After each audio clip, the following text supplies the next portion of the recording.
ከወደድኩህ በላይ ልውደድህ ጨምሬ አልበቃ ብሎኛል የእስካሁኑ ፍቅሬ። ሰላም ውድና የተከበራችሁ ቤተሰቦቼ እንደምን አላችሁ? እኔ በጣም ደህና ነኝ፣ እግዚአብሔር ይመስገን። እንግዲህ ዛሬ በድጋሚ መጥቼላችኋለሁ። እንግዲህ በድጋሚ ዛሬ ስመለስ አንድ ነገር ይዤላችሁ ነው የመጣሁት። እሱ ምንድነው?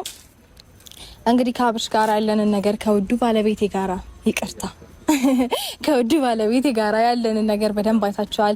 አሁን ላይ በጣም ጥሩ ላይ ነን። ያጀት እንደ መጀመሪያው ይሆን ነው፣ እየተስማማን ነው፣ ጥሩ ነገሮችን አብረን እያሳለፍን ነው። እና ዛሬ ለምንድን መሰላችሁ የመጣሁት? ሰርፕራይዝ አድርገው አስቤያለሁኝ ከተስማማልኝ። እና በመጀመሪያ ግን እንዴት ነኝ?